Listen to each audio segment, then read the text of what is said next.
Hello and welcome to our second week of April. Did you have to shout? What? You've probably shouted. Yeah, I know, because I'm worried that the mic went. Hello and welcome to our weekly wrap-up here in April. I've got a non-fiction audiobook today. What have you got? I've got a fiction book.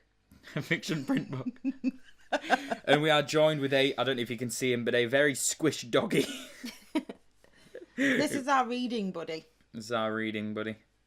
He's now on to the Hunger Games. Yeah, he finished the Harry Potters. Yeah.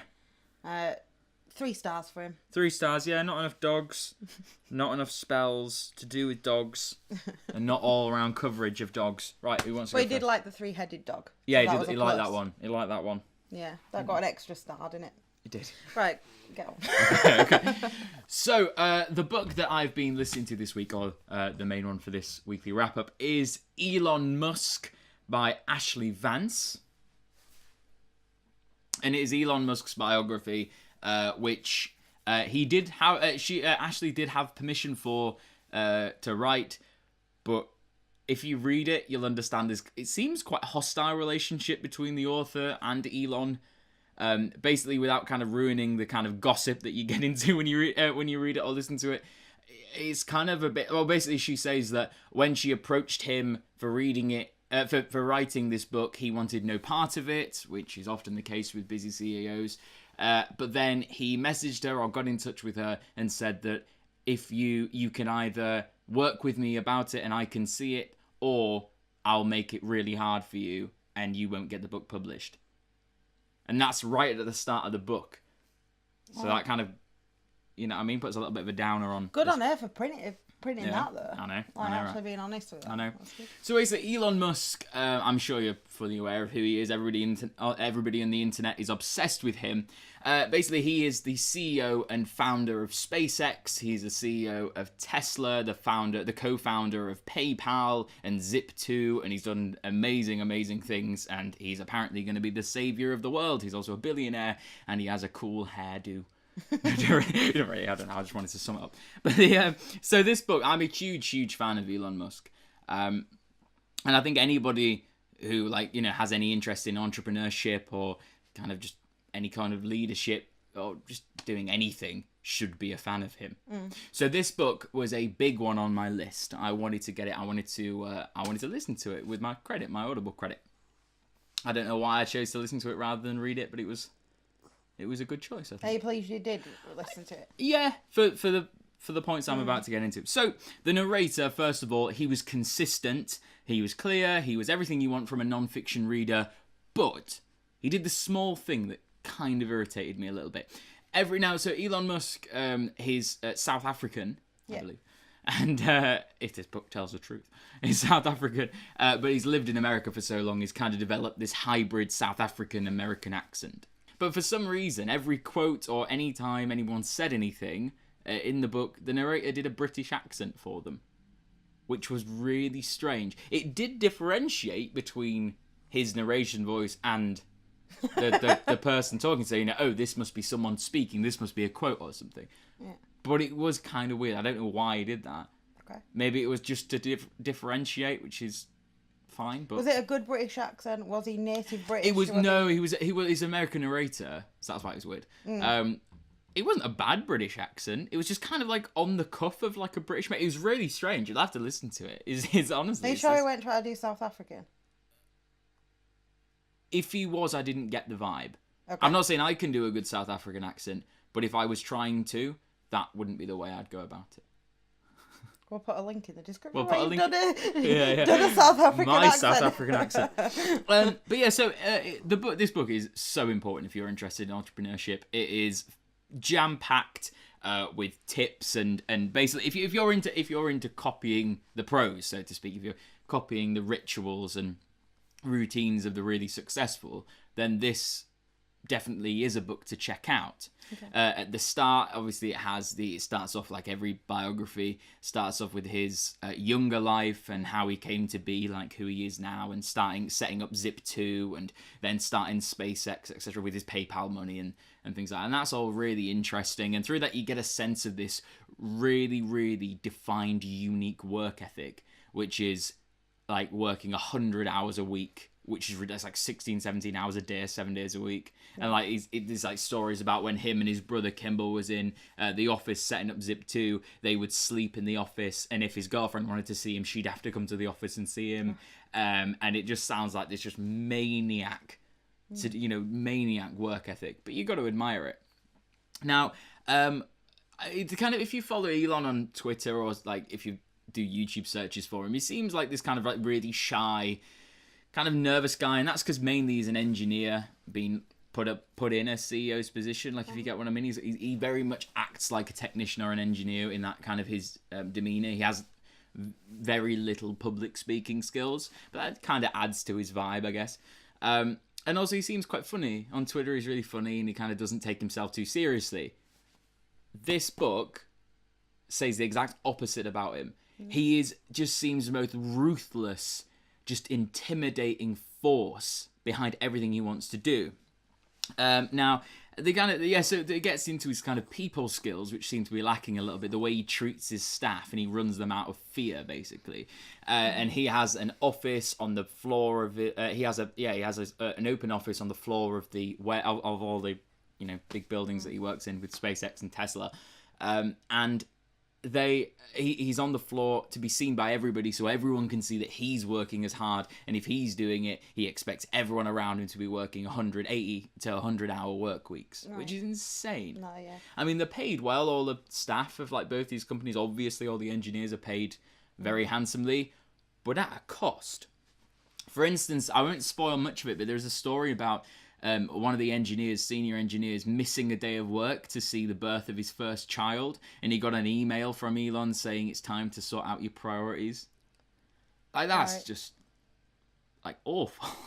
Yeah. Like, isn't it though? It is. But then he has this like kind of ethic of this aesthetic of telling people to go, so giving people ridiculously hard to achieve, impossible deadlines for impossible results, knowing full well that they won't achieve them, but they will get further than they would have done if he'd have been easy on them and said, "Oh, just do as much as you can." Yeah. So I guess that kind of works. The thing is, his people skills are really like kind of lacking, but obviously he's getting results and he's doing amazing things and doing all that sort of stuff. Who am I to judge?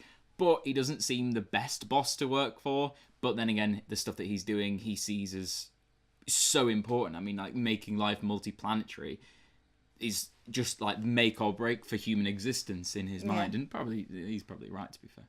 So that's we were dealing with important science. We're dealing with science here. So you have to be serious.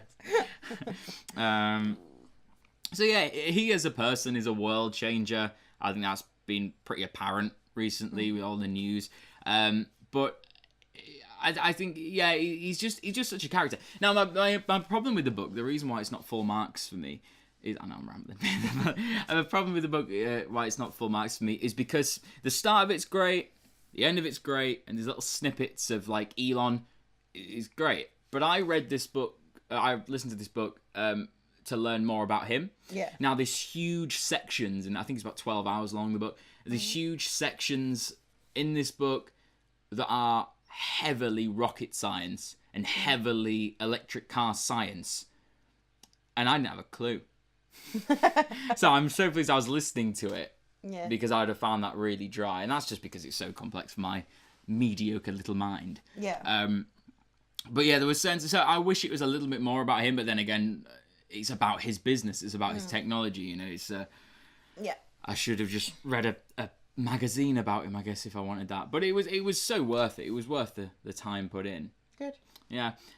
So yeah, he is a little bit like Steve Jobs in the sense that he's not that likable, but he will change the world if he hasn't done massively already. I think he has. So for me, to sum that very rambly book up, it is a 4-star for me. Okay, well done. Right, my one that I read this week is The Treatment by C.L. Taylor. And it is her debut young adult novel. Mm-hmm. I'm not a big reader of young adult stuff. So I wanted to give this a go because I wanted to see how sort of a thriller would compare, sort of a YA thriller would compare to a normal adult thriller. And it was advertised as pulse pounding edge of your seat. So yeah, that's why I wanted to. Why I wanted to read it. So this follows the character Drew Finch, who is 16 years old. Her brother Mason gets expelled from school and gets sent to a residential reform academy by their stepdad. And he's like classed as a bad lad, but I mean he's not bad.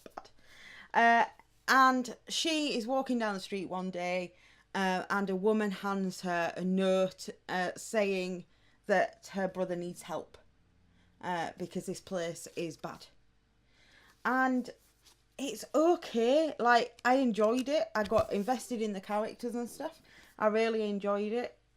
But it was Wyatt. Like, something was missing. Yeah. Because I read a lot of adult thrillers and stuff, I just felt something was missing. So it was like it was holding back a little bit. Yeah, but that's understandable. I think for a young adult book, though, this is really good. So it was 4 stars for me. The cover's nice. Yeah, it is a nice cover. I like the cover. It's got little shiny bits on it. Yeah. You yeah. pop out a little bit. So it's really good. So yeah, she goes on this journey to help her brother. It gets in, she makes friendships, she makes enemies, she gets then herself expelled from school to be put in this reform academy to help him. Yeah, this place is quite creepy. It's quite weird. She goes on a mission to prove that they're doing something weird. I don't want to ruin it too much. So yeah, and then she gets to the academy and unearths its deepest, darkest secrets. They're not that deep and dark, but I got really invested in the characters. That's why I did like it, and I would suggest it. I would recommend it. And it says, "Welcome to the academy. We're here to cure you of everything." And at that point, like, if you take that literally, it is quite creepy. But I'm pleased we got this from a second-hand shop. Yeah. And I'm pleased I didn't buy it at full price. Yeah. But I would definitely recommend it if you got a copy, especially if you're into YA. I thought it was really good, and I would read more YA stuff from this, because it weren't what I expected. Like, the language and stuff was really relatable to everybody. So yeah, that was it really. I really liked it. Awesome. Yeah. Awesome. Well, thank you very, very much for watching this weekly wrap-up. We'll be back next week, obviously, with another wrap-up with some more off our TBR.